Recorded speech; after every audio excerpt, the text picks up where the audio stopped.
Make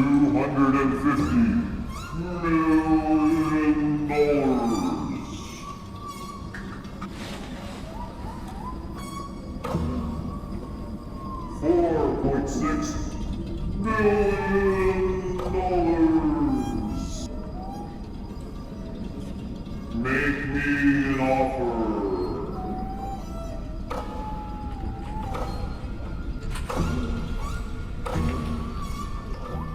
Three Coca-Colas for $10,000.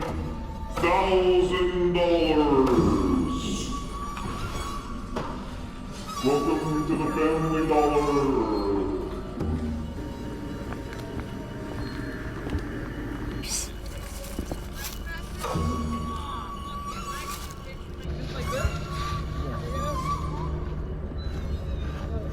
One picture for $6,000.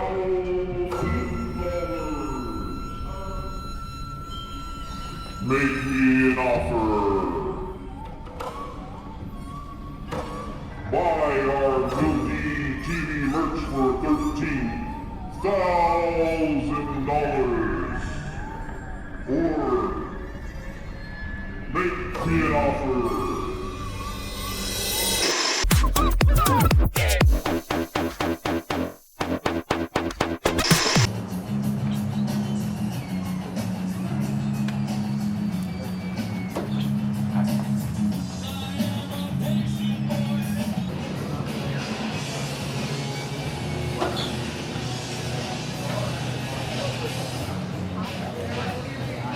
Can I get a coffee? Thank you.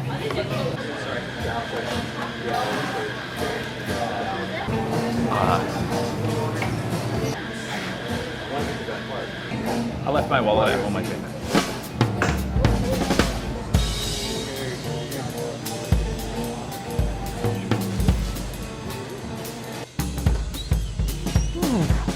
That was embarrassing. Hi, I'm Ethan Bouchard and welcome to Lil D TV, where today's episode is all about poverty here in Denton. That was embarrassing, oh God. Okay, so where's my first segment? What's the frustration, brother? I was gonna go get a coffee from Jupiter House and I didn't have any money. I thought I left it in my wallet, but I don't even have my wallet, so. Oh man, well I'm at Grigsby. I've just been here busking and I got some dollars here. You need $1 just to get a coffee? You'll let me have $1? Yeah, absolutely. Dude, absolutely. please. Here. Absolutely. Oh, I just want a coffee. Hey, we all need a little push through the day. Dude, that's my addiction. Hey, what are you playing? I just wrote a song about poverty, actually. Really? If you would like to hear it, I'm trying to I'd figure it love out to. here. Trying to figure this out in a moment. Wait, man, where'd you get all that? Thanks for the cash, dog. Well, I guess I'm back to being broke. Better play some more.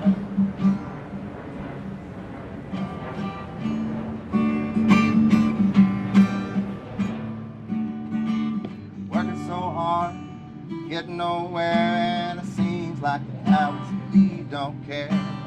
Worried about vengeance and legacies, they don't worry about a working class stiff like me. But we struggle for the groceries, paying the rent. We take note of the source of a discontent. Gonna take it from deceptive smiles, funded by billionaire pedophiles. It gets tough out here. We're just trying to live. They'd rather we all disappear. We don't build no golden towers or lavish mansions by the sea. All the coolest people are living on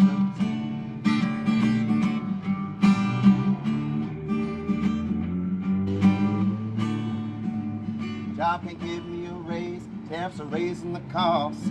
The boss voted for while the money is lost. He said the rich have the knowledge, the weight of the crown. And when the prosperous prosper, it'll trickle on down. No food stamps for ransom, while cutting health care. And all the hungry people feast on thoughts and prayers.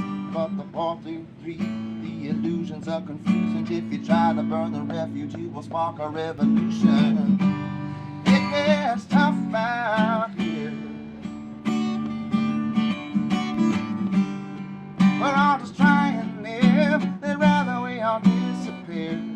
We don't build those gold-gilded ballrooms or go to islands secretly. All the best people are rising out of poverty.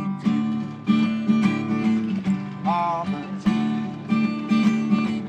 Poverty.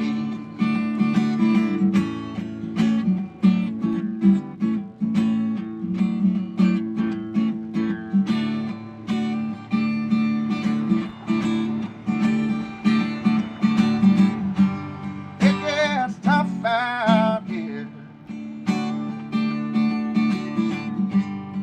We're just trying to live, they'd rather we all disappear. We don't cheat on our wives with porn stars and start fake universities. All the best people are living in poverty. We don't blame it all on the immigrants or separate families. All the best people are living in poverty. We don't sit on golden toilets while others are sitting in need. All the best people are living in poverty. All the best people are living in poverty. I said all the best people are living in poverty.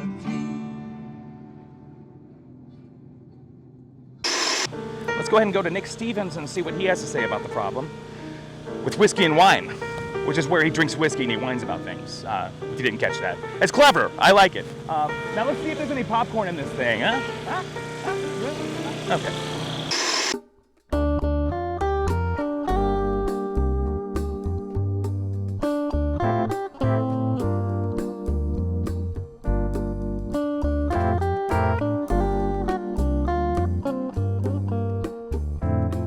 Yeah, we're in a huge affordability crisis. Yeah. And it's been a long time coming. I mean, if you remember back, I think when we first met, one of the first things that came out of my mouth at the time was 65% of our residents are living paycheck to paycheck. And I re-emphasized at that point that that wasn't just a number, and we so often just categorize anyone as a statistic, but that it's real people. It's our friends, our family, our neighbors. It's the people that we love and care about that are struggling to just literally get by. The affordability crisis has hit me as well. And I understand it's not necessarily even my job in this segment to discuss why we're in this crisis, but there are so many different aspects of what has caused it. Local issues, national issues, social issues, or societal issues.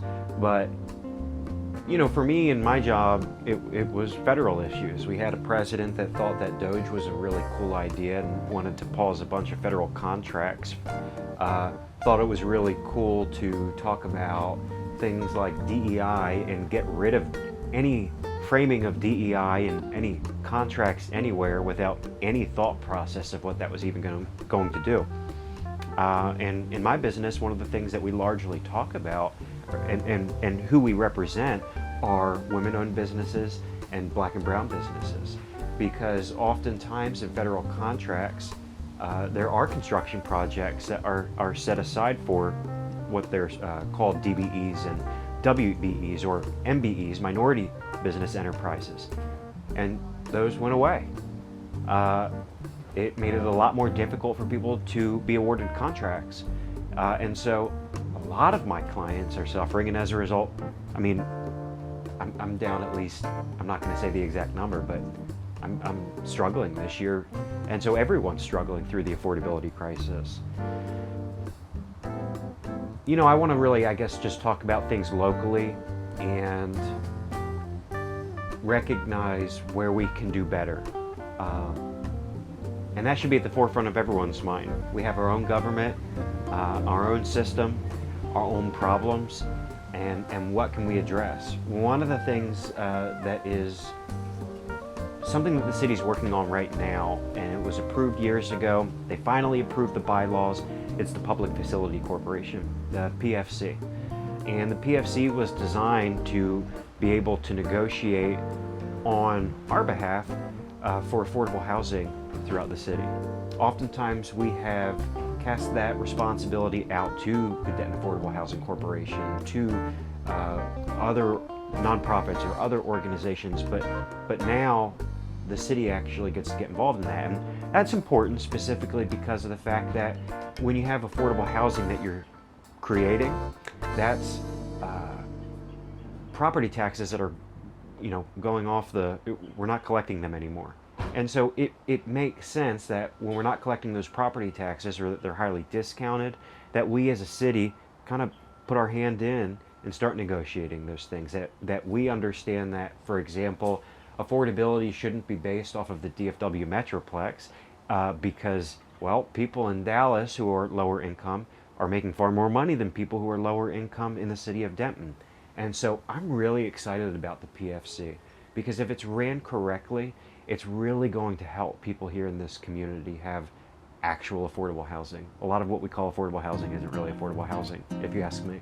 Unfortunately, though, in politics, and it's just my experience from running a campaign, you're apparently either supposed to be this or that, and there's a lot of buzzwords, and I don't know how they became buzzwords, but there's a lot of buzzwords. Apparently, if you're for affordable housing, it makes you a liberal, and which I guess it's no surprise to anyone that I am.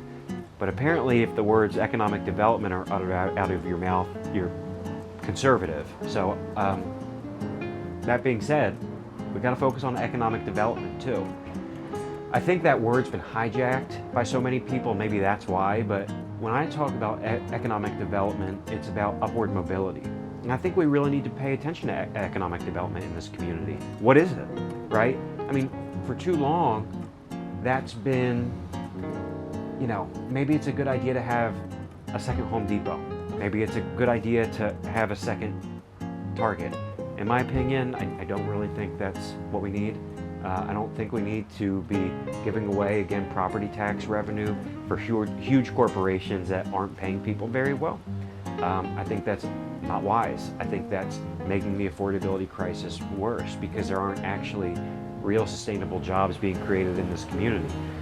But look at people like Stoke Denton. Stoke Denton received $160,000 for the next year from the city to help as an incubator for small businesses, but maybe we need to pay more attention to talking to Heather Gregory from that organization. Like, do they need more money, right? Is there more that we can be doing for small businesses and really focusing on them?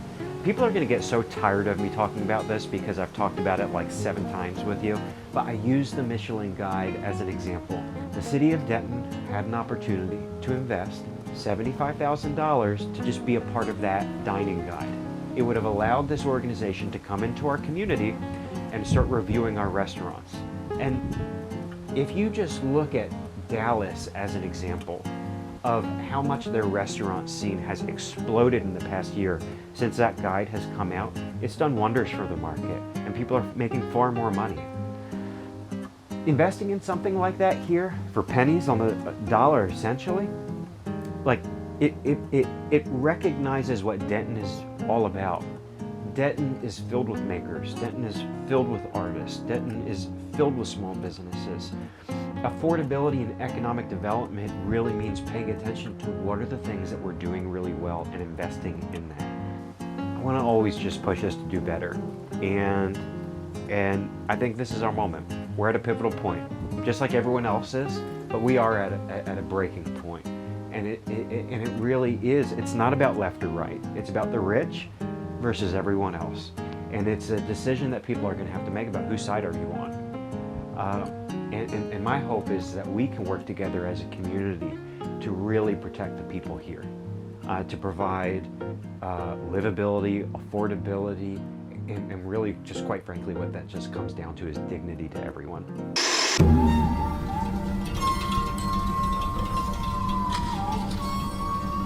The internet is $753 million.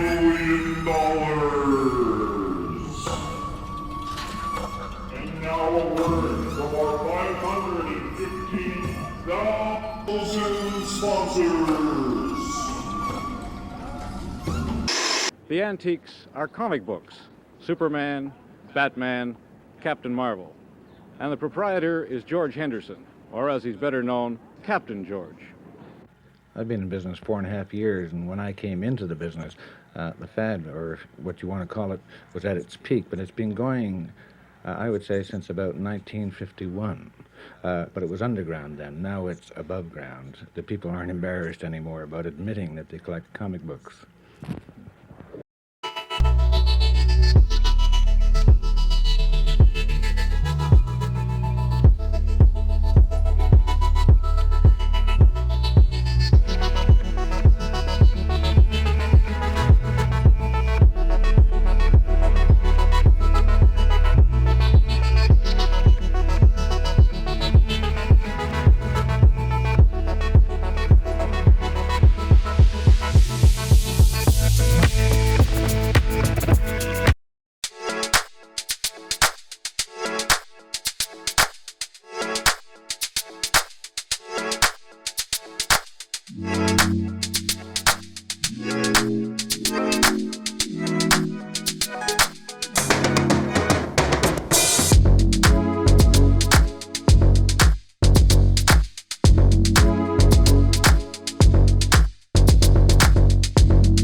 Oscar out of bed and ran out of the house and said,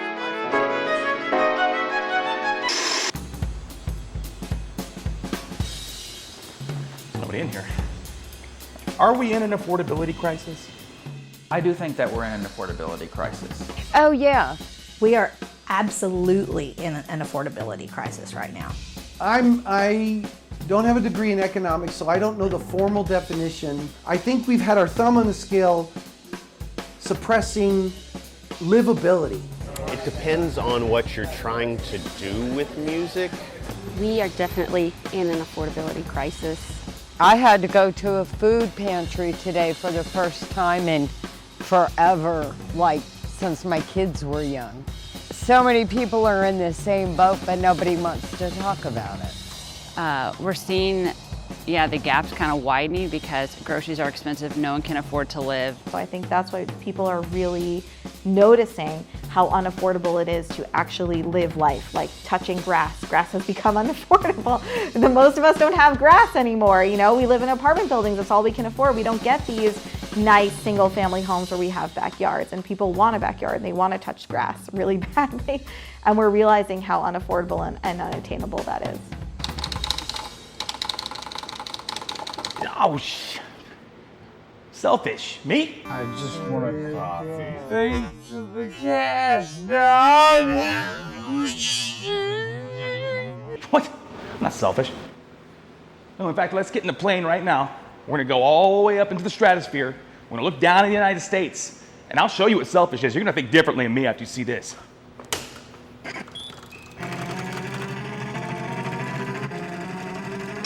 By keeping benefits up with rising living costs. It's too damn high! The rent is too damn high! I don't want to hear about the affordability. I think the 30,000-foot view would be global affordability, Sure. right? Like, let's start with that. So over the last 50 years, since the beginning of this era of globalization, we might say around 1980, we have had a massive shift in quality of life and the accessibility of many goods and services and resources that didn't exist before, along with more constrained resources that have created this affordability issue. I'm meeting with Hannah somewhere. What's the weather outside? I haven't been out yet. My name is Hannah Leibovitz. Howdy. I am the interim director at the Institute of Urban Studies at the University of Texas at Arlington. And in my role, I run all of our institute projects, programs, initiatives, and our job in the region is to represent UT Arlington for our local communities, cities, counties, neighborhood groups, whatever is going on that's somehow in some way connected to the urban landscape, whether it's the development of urban space in rural areas or different needs that we have in our local communities and cities, we try to fill those needs. So we bring the power of UT Arlington to your doorstep. And whatever it is you'd like to get done, we try to get it done for you at UT Arlington. Hey, Daisy. All these different offices. This is Josh. He does fundraising. These are our leadership offices. This is the VP of regional campuses. So when I say affordability issue, what I mean to say is that in many ways, we have many products today that are cheaper than they've ever been, right? Huge TVs. Think about all the random stuff you can get off Amazon that comes to your house within 2 days, 1 to 2 days, right? That are extremely affordable, things that were more expensive in the past.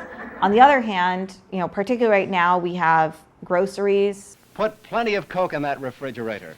Less affordable, healthcare less affordable, housing less affordable. And when we use the term affordable, what we really mean is a certain percentage of your income is going to paying for these things, a percentage that's more burdensome than what we believe to be the norm to keep you within a financially stable state. So if you have to pay more than 35% of your income for your rent, you are financially unstable. If you spend so much of your money to pay your rent, A, it's unlikely you'll be able to continue to pay your rent, right? Because your regular everyday needs will come up and then you won't have money left over to pay your rent. And B, you'll have to make poor choices about the rest of your life if you're trying to prioritize paying your rent. On the other hand, like I said, we have many products, many goods, many services that used to be very unaffordable. They used to be luxury items that are now much more affordable. The problem is those items are not the most critical items we need to live. You can live without a TV, you can't live without a place to live, right? So what's happened is that globalization has allowed us to have very cheap goods and services that we never had before, but more expensive primary goods and services that we need to survive. In generations past, someone could be a blue-collar worker, join a union, and pay for their first home with a modest amount and set their family up to have a stable, safe place for years. And those kinds of jobs are not available anymore, especially for someone who may not have much more than a high school education. Where should I look? Yeah, I have a master's degree in family studies. Yeah. Okay. Whatever is comfortable. If I can talk to your button there, you can call me Amanda Conway, MS. I'm allowed to put that behind my name. The current affordability crisis. You can look at research, but also my experience. It brings a great deal of stress to everyday life. Instead of being a healthy parent that's enjoying my kid playing, I'm also thinking about whether or not we're gonna have housing next month, if I'll be able to pay my rent, if I'll be able to keep utilities on. And that's because that 30% of my income going toward housing, I would need to have income that's about $7,000 a month, and that's not what most people have. Right? So there are all these major concerns that make people feel extremely financially insecure and unstable, which then also leads to more of this focus on affordability, right? More of this focus on trying to save your money and trying to get another job and trying to this and trying to do that, and all of this tension around the fact that we just don't feel safe, we don't feel financially secure. And I think affordability at the global level really becomes affordability at the micro level. I know that I can afford a lot of things, but the main things in my life don't feel affordable. Now that we've taken a look at the United States at 30,000 feet, let's go ahead and bring it down a little bit and just look at Denton. Let's go to the 10,000 foot line and see how the marketing crisis is messing with us now in our hometown. It's bills, that's my car insurance, my drugs. Here in Denton, we like to do road construction that never ends. Hi, I'm Chance Gibbs. I'm with Gibbs Property Group, been a realtor in Denton for 4 years, showing this home today that was originally probably listed in 1978 around $47,000 because that was the average home price back then in Denton. Let's go. When I became a realtor, it was during COVID. And the average home in Denton, I think at that time, sold for around $315,000, and now we're seeing homes list at $403,000. So we've had about a 20 to 30% increase. But this house is listed for $350,000, and it's in an older, established neighborhood. Built in '78, like I said, you get a lot more floor plan in the older homes if you're willing to do just a little bit of work. Denton County is booming. So I first moved to Denton County in 2017 before they finished the 35 expansion down to Louisville. Back then, not as many people were able to work from home, so you had to commute into work. A lot of that meant south to Dallas. When they expanded 35 and people could get to Denton easier, the housing prices really skyrocketed. Then add COVID in, where people can now work from home, and the houses in Denton are cheaper than everywhere else. Welcome to the 80s. And one thing that people like to blame for the housing boom is the California influx. While we have had a lot of people from California move to Texas, it hasn't been as big of an impact on Denton. Californians were selling their homes during COVID and coming here and offering $50,000, $100,000 over asking, and they were winning. And it was hard for a traditional buyer to win, but it was a lot more in depth than just a few 100,000 millionaires from California relocating. So a lot of people, especially our age, I'm a millennial, we have parents that are boomers. People always say the boomers don't get it. The boomers will say, well, we bought our first house and the interest rate was 11%. Well, in 1985, it might have been 11%, but the house was $50,000. And regardless of what anyone says, the buying power doesn't exist like it used to. And you could blame inflation, population increases, you know, anything you want, but that's the reality that we live in as consumers. And I don't think there's a road to get back. So the time to buy is now. Dave Ramsey says the best time to buy a house is always going to be 5 years ago.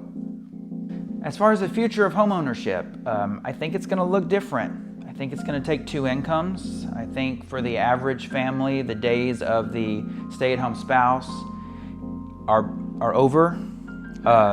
Trump has thrown around the idea of a 50-year mortgage. For me, that's a win for the banks. The banks front load your payment. So when you get your first mortgage payment in the mail, it's mostly interest and probably $80 towards your principal. You pay the bank first. If they get 50 years, you're going to be paying the bank first. And that sort of goes on the realm of what people say if they want us to own nothing. You buy a house, the average home buyer right now is 40 years old. They go into a 50-year mortgage, they have to live to 90 to pay it off. So I think that plan might make the payment cheaper, but again, I think it makes the banks richer.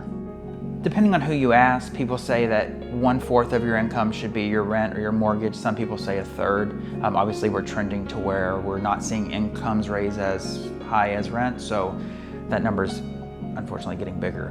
But I always say, spend the monthly payment that you can comfortably afford and find out what that looks like on the buy side.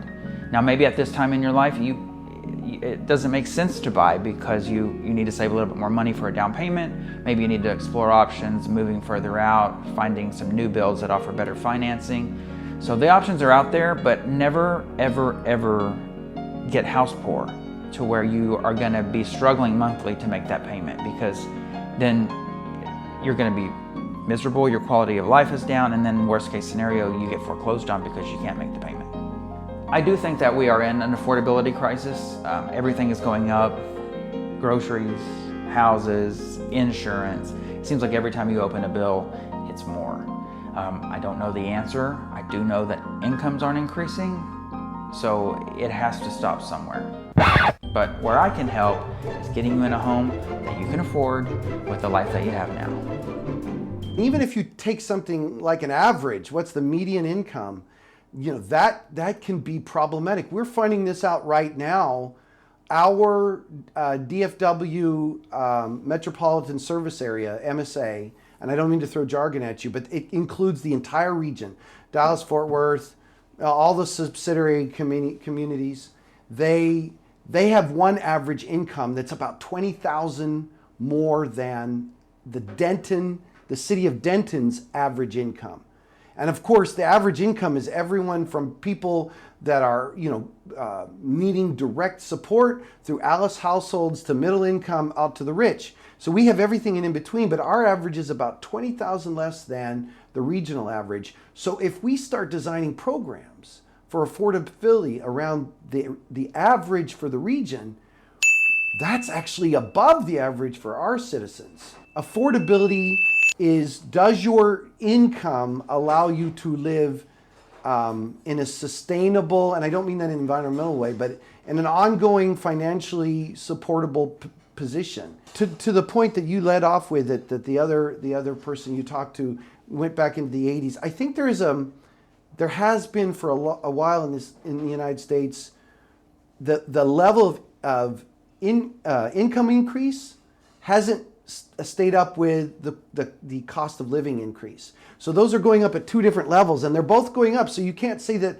salaries aren't going up, but you can say that the costs of living in society on a per basis, it used to be that one breadwinner in a household was all you needed, and the other breadwinner could support children in the household, however you arranged that.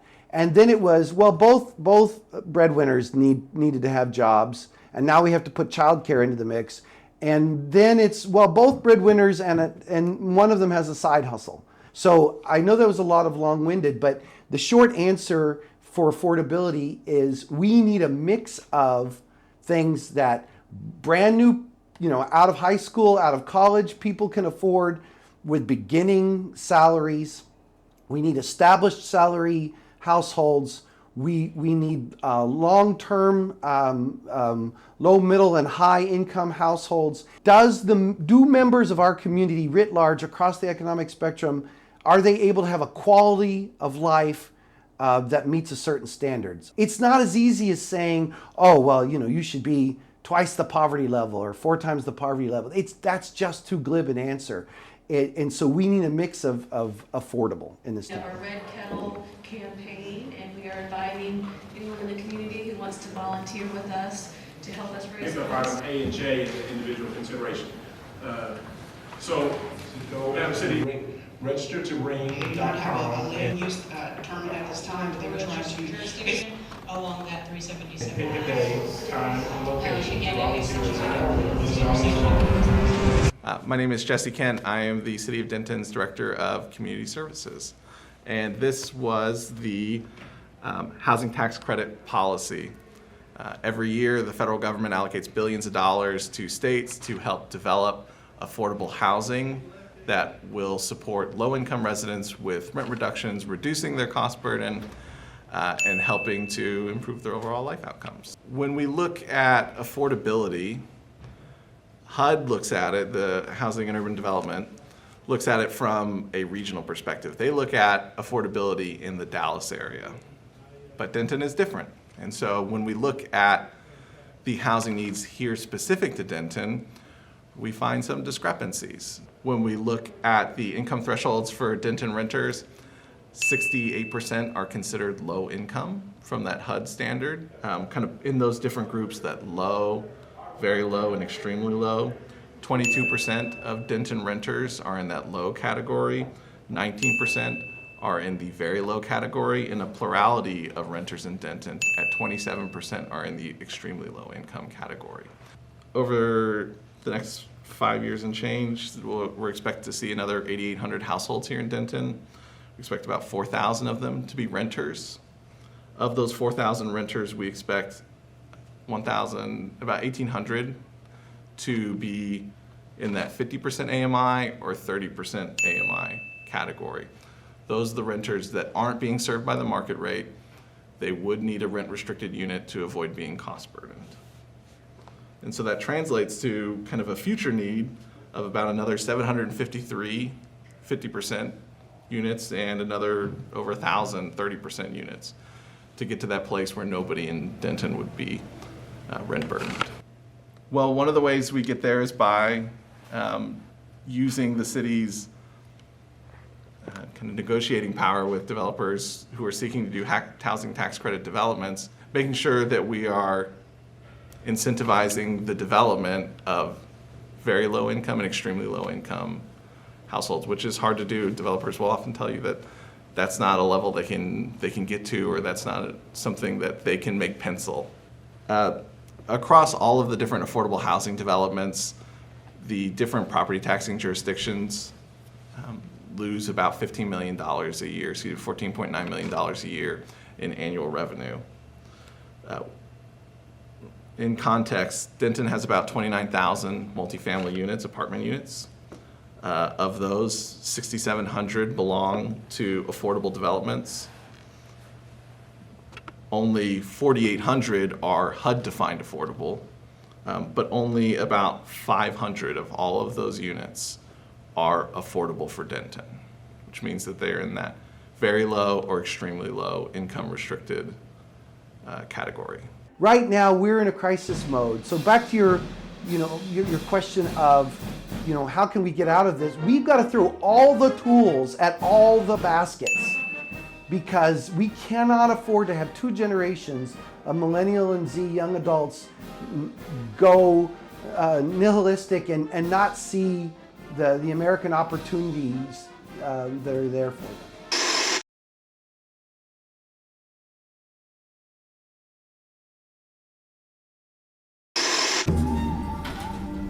The PRICEMASTER has spoken. Make me an offer. We'll be right back after these 17,000 messages.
At Penny's, we have toys that race and walk, crawl and talk, wobble and whirl. Toys that buzz, beep, bark, squeak, ring, click, and jump. All the toys you see on TV and many exclusives at prices as low as you'll get anywhere. Charge them at Penny's.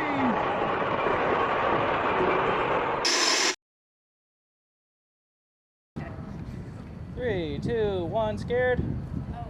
Okay, well, let me.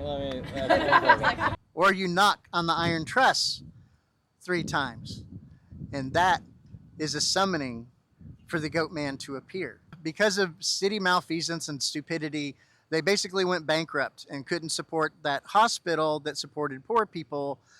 And so it went bankrupt in the 1980s and closed. Boys, let's bring the altitude down just a little bit more now. We're at the ground level. We're here with the people of Denton. Let's see how this is affecting them in their personal day-to-day lives.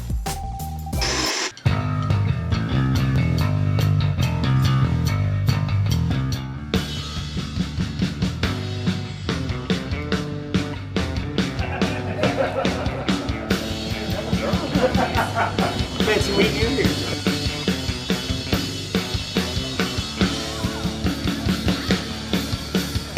I need a fucking vacation. Where I leave my house and I look for a job. Or am I starting an occupation? It doesn't pay shit, it's called finding a job. Hi, my name is Martin Isles. I'm one of the coordinators of the Denton Rock Lottery. The Rock Lottery is an event that lasts roughly 12 hours where we ask 25 different musicians to arrive at the venue at 9 a.m. divided up into 5 bands of 5 people. They're sent off to practice at various spaces around Denton, and they come back roughly 12 hours later to the venue and they perform anywhere from 2 to 5 songs. That's the fun of the Rock Lottery, dude. Thanks, seeing the drama. Oh, dude, thanks for having us. There was man. an artist collective that I was a part of in the 1990s called Good Bad Art Collective, and we organized all kinds of different music events, and the Rock Lottery was one of them. He's still not looking, he promises. Brad Crow, make your way to the stage, your dad number 3. In terms of what's changed since the Rock Lottery was officially started in the 90s, affordability is definitely an issue. When we had our artist collective, it lasted from 1993 into 2000. We rented a building in Denton, and our rent was like $300 for like an industrial building. You know, things are quite different now. In terms of being able to afford to that same model and for people to be able to do that again, it would take a lot more outside funding. We were pulling $30 out of our pocket every month, which was nothing to us in the 1990s. These days, in terms of affordability, it's quite the challenge. That's why I'm particularly heartened and appreciative of musicians coming out and doing something like this for charity. Ladies and gentlemen, your 5 bands for Rock Lottery 22.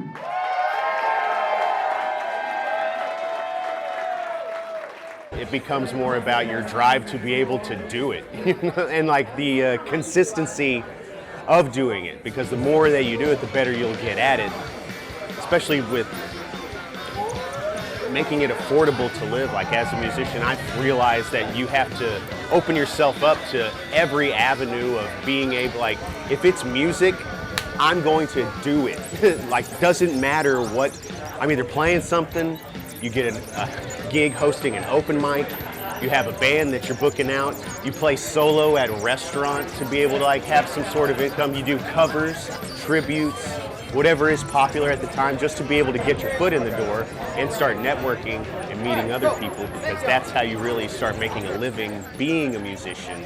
It's by doing stuff like that, because then you can't really do it for money because especially like in music, people have a really hard time respecting musicians and like how they want to treat them fairly in a business mindset, because that's like some places will be like, this amount of money is good, and you're like, I usually make 3 times that amount, like with other places, and it becomes like how much they want to put it, like it's a total give and take cyclic sort of thing, because with a lot of venues closing down and all those sort of things too, it's hard to like actually find places that'll let you perform live, and then for being able to make a profit off that, or you know, like whatever it is that you want to call it, for making good music business in a live setting. Well, I put my $200 down. Just grew from there. Just sit. You're usually very photogenic. Sits because he thinks that he gets a treat if he sits. Is he He's wrong like, about that? do you want your treat? We had Fidel Castro, and Fidel was our first CFO. I gave you these that you can choose. What is They're this? fidget beanies. Oh. Ooh. That's like a... They're made out of micro glass beads, so they won't grow anything weird on them. You can wash them, but you can't dry them. Well, 33 years ago, we were formed in the basement of First United Methodist Church.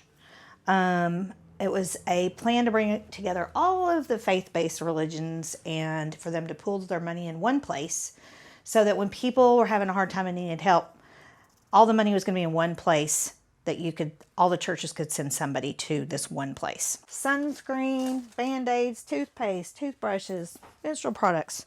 Right now we're doing food drive.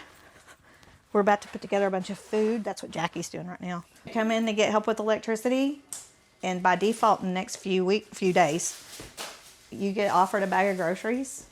You're like, everybody takes them. And then here's our list. I put this online all the time. Every time somebody's like, does anybody know where you can get groceries? I tell them, here it is, right here. You go get your $50 worth of groceries. You got $50 from somewhere. And since I've been here, we only get 6% of our money from churches. So we're interfaith. Were we ministries? Maybe not so much. This is as interfaith as it gets right here. The board, I have an atheist, an agnostic, I have Christians, and I have a witch. But we're definitely the social action committee. So our number one thing that we help with is electricity. We can help people who are in the very low income or extremely low income category with up to $350 for one bill, one time, once a year. And we have a chief feline officer who maintains our business and makes sure that we stay on task. So typically we are not focused on the unhoused people. We are focused on helping people stay in their home with these little things that we can help pay for. Because if you have extra money, you can put it towards groceries, daycare, or your rent. So my name is Carrie, and I've been here for almost 4 years. And my role is executive director. What I'm seeing, and I'm an attendance clerk, okay? And that kind of ties in what I do here. It really works well together because when kids are not coming to school and when I'm actually speaking to parents, a lot of them, not a lot, but some of them has gotten evicted, lost their job, now you staying in a hotel. And so that's what, so now you can't purchase food because now you're trying to put a roof over your head. It's a great need. It is definitely a great need for food right about now. Kids are brutally honest. Last year, it just broke my heart because it's almost summertime, right? And kids are excited. We're going home for the summer, and I see someone looking sad. And I was like, aren't you excited about going home? It's spring. I mean, it's summertime. You're going to have fun. I'm not excited. Why are you not excited for summer? And he said, because Miss Lawson, I don't get to eat during the summertime because we don't have it. And it took all I had, just like that, it took all I had to keep from crying in front of him and gave him a big hug. I said, you're gonna be okay. And so I work close with our CIS program, which this is the program they're saying they're gonna cut with the food where they can send home with the kids. And I let them know, hey, he needs this, he needs that, and they took really good care of it. But we just knew that because he said it, because I asked, how many go and don't say anything? 2 people in a household. This is certification of low income. So a mom and a dad, or a couple, or a mom and a kid, or a dad and a kid, if they're making in this range of a salary in a household of 2, that is low income. And this is low income. So we really focus on the very low income and then extremely low income people who are below this. But these people are all struggling. They're all struggling. And it's when you put it in numbers like that, I mean, $75,000 and you're considered low income. In this year so far of our fiscal year, we have helped 863 households, 2,563 individuals with $173,320 worth of assistance. That is a total of, that's all your extremely low and very low income folks. $100,000 doesn't go very far. I mean, when you're helping people 1,000 at a time, it's 100 people you can help. So whenever I tell people it's not even $100,000, we need like $1 million slush fund to help people get by. And I don't really want to need that program. I would like for people to get paid more. I would like for apartments to be more affordable.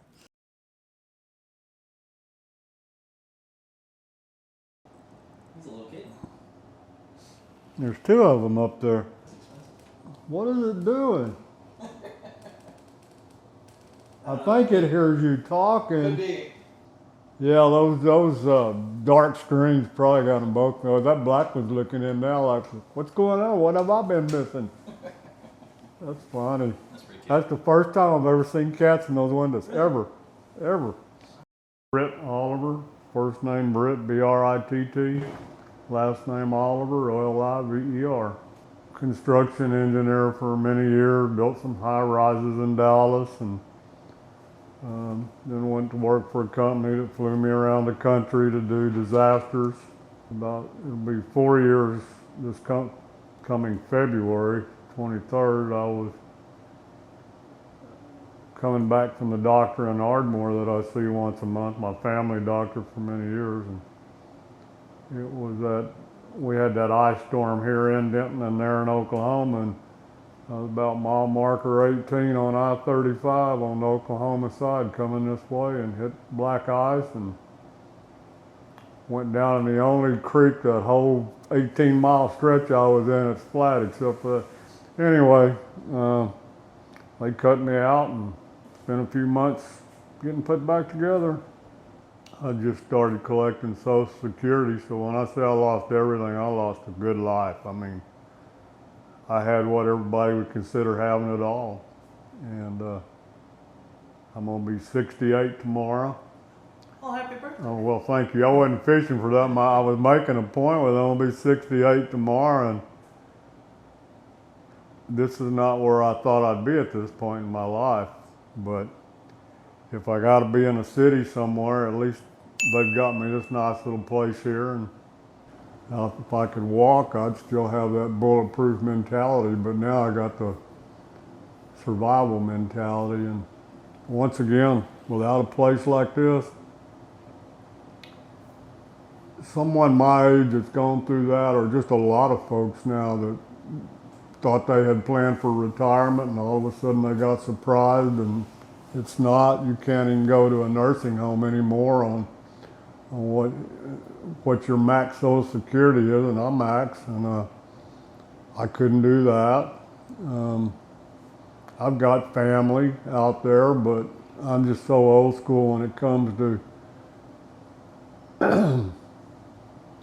they put their time in, they've done well. They would help me in a heartbeat, but why should they have to? It's my responsibility to take care of myself till I can't do it anymore, and I don't ask for anything.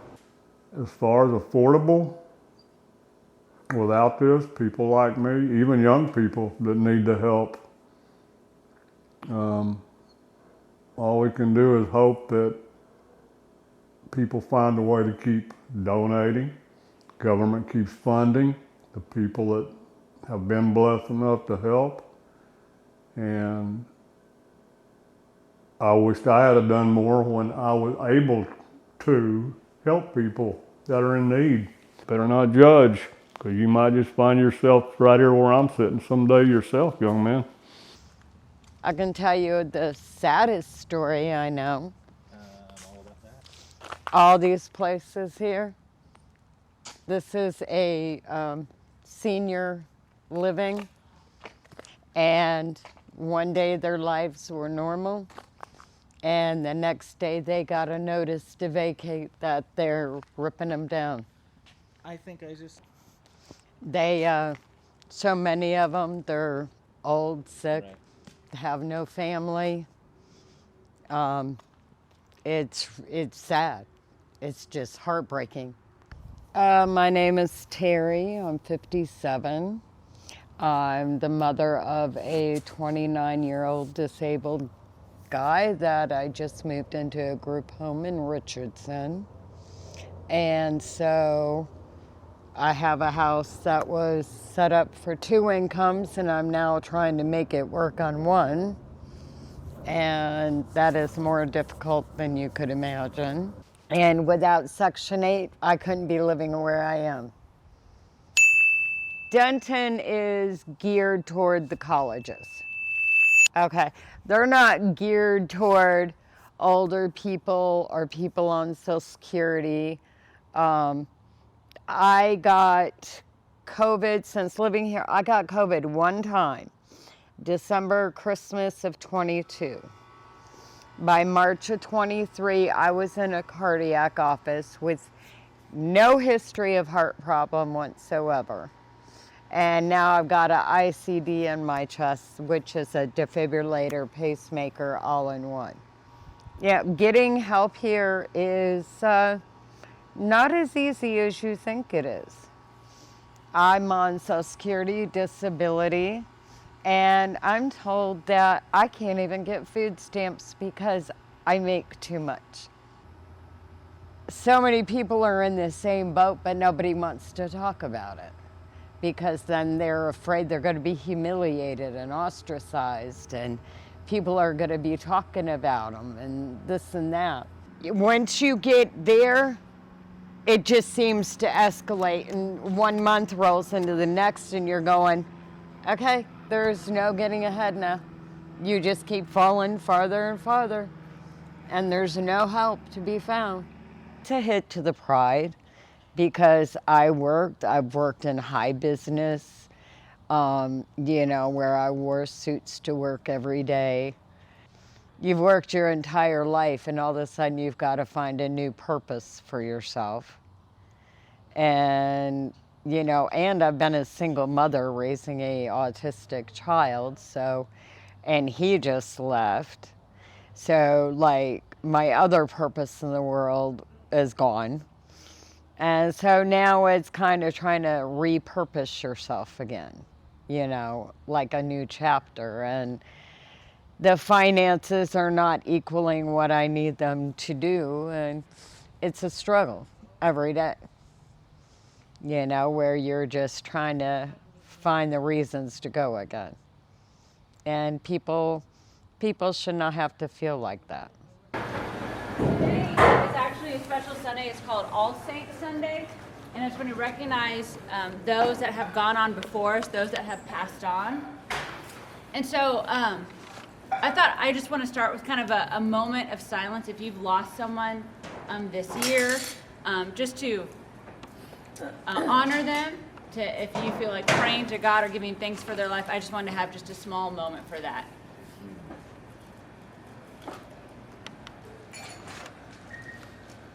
My name is Joshua McDowell. I'm just getting food. It helps me save money. Years ago, I work, you know, jobs. I do have money, but I have a felony on my record.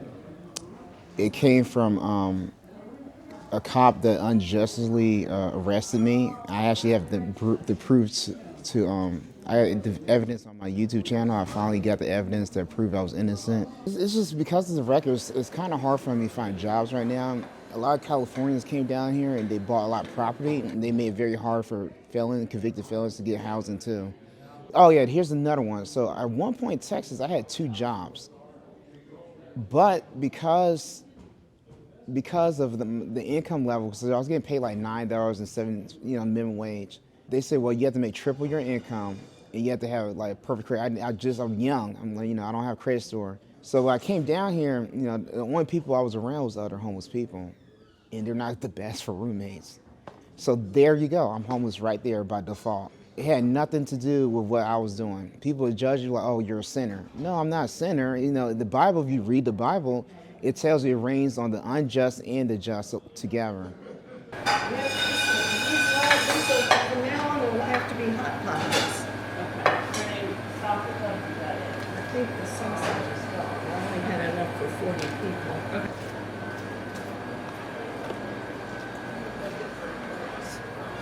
We ran out of plates? We are out of food, so now if anybody comes this late, we have, you know, instant breakfast and snack bars and Hot Pockets. We have housed people that have been coming for years, and I'm thinking of a specific lady that I know has a job, but it's hard to make ends meet. And then we have those people who, I mean, they come with what they own. Would you say it's about 50-50, or would you say it's a little more unhoused? I would say more unhoused. Yeah. Unhoused. Fewer. And there are some people I know we have had, and I think I'm thinking of specific people that maybe have a vehicle but not a house. Yes. We have some of that sleep situation in their cars. as well. Yeah. That so it really is a range. And this also really has become a true community. Some of them, this is the best feeling they get all week. Yes. We need deodorants, and at this time of year we don't need bug spray probably, but in the summer bug spray is a big deal, and maybe sunscreen. We always need socks and underwear. Those are always low. We have a little bit over here. So one thing that's really apparent is that a lot of folks that maybe are unhoused are just recently unhoused because, they're not getting enough hours, their pay's not good enough, and nothing's affordable here. And so we also have people that simply, they do have a place to live, but just groceries are expensive, and to have one free meal changes their whole weekend. And so we're seeing, the gap's kind of widening because groceries are expensive, no one can afford to live. If they have insurance, all of that's skyrocketing, and so you really are left with no money. And the thing that often gets slashed is eating enough or groceries, because if you don't have heat or you don't have, you don't want to get evicted, you have to make really tough choices. And so I think organizations are trying to help with the food because I feel like that's more tangible, that's a little bit easier. But I do see the needs growing greatly. And I think all of us want to do our best that we can. And so I hope that in general we can rise up, in Denton especially, to see, okay, how can we care for everyone as best as we can? Because I think everyone can chip in some way. And I think I've decided, I know I can't help hundreds of people, but if I can help one person, that's a start, and that's where people really need to at least begin.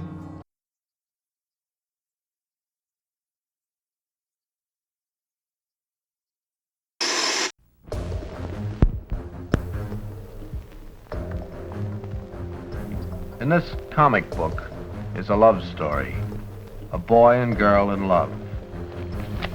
They get married, and after an offensively lurid description, illustrated of course, of the couple's wedding night, the book shows how the bride murders her husband by chopping his head off with an axe. This comic book describes a sexual aberration so shocking that I couldn't mention even the scientific term on television. I think there ought to be a law against them.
one of the things that happened is when the unit of John Denton's militia, of which he was a scout and he had the rank of captain, so I oftentimes refer to him as Captain Denton, they went the wrong way.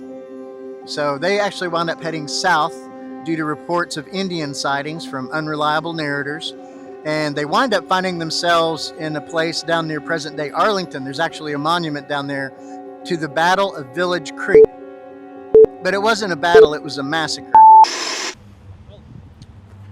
So you think poverty ends when you die? No, actually sometimes it gets passed on from generation to generation, and there's nothing you can do to bounce back from it. I mean, like, how am I supposed to bury grandma whenever I can't even afford rent, or my car insurance, or my drugs? Here's a sketch about that. And again, my deepest condolences on the passing of your grandmother. Thank you for saying that. There does remain the small issue of the casket. Right, yeah. Would you like a new one or a used one? What did you just say? Would you like a new casket or a used casket? The used one is 50% off. My God, sir! That is outrageous! How could you do something like that? I'm just trying to give my customers good deals, sir. So I'm assuming it's going to be the new casket then? Yes! All right. Of course it is! Very good, sir. Duh! Very good. Well, in that case, your total comes to $9,071.62. Will that be cash or card? Wow! Sorry. So how much was that casket? $5,000, sir. So it would be $2,500 to bury her in the used one? Bury her? We're not going to bury her in the used casket. Well, how do you think we have used caskets? Do you think we just go around digging them back up? Then what the fuck is it even for, man? It's for the wake. So what do? Like bury her in some other kind of box or something? No, we just toss her in a hole. Toss her in a hole? I mean, somebody had to dig that hole. It's 6 feet deep. Although, you know, we could just dig it 3 feet deep, and that would be 50% off the whole shebang. I'm listening. Well, if we did it 3 feet deep, that would bring it down to $4,500.81. Damn. You got anything else? For $300, I can help you donate her body to science. Science. Oh. Emphasis on the science. You're telling me that I'm going to pay you $300 to have my grandma fucked by some perverts in the area? I'll bury her in my backyard for a 12-pack of PBR and a pastrami sandwich. Feel the economy, am I right? You are right. I'll get a shovel. Okay, yeah, you do that. Hey, you wanted mustard on a sandwich. Oh, please, yeah. I'm gonna get an Uber here. I just saved so much money. Caskets for rent, they have a slight scent. If you can get past it, you'll save dollars and cents. Dig 3 feet, not 6, half the price will get snipped. But only at Father Goodwill's new and used caskets.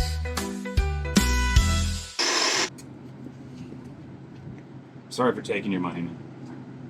Really? I feel awful about it. It's stupid. Thank you so much, brother. Dude, my luck's turning around. Great song. Get some coffee. Thank you. I need it.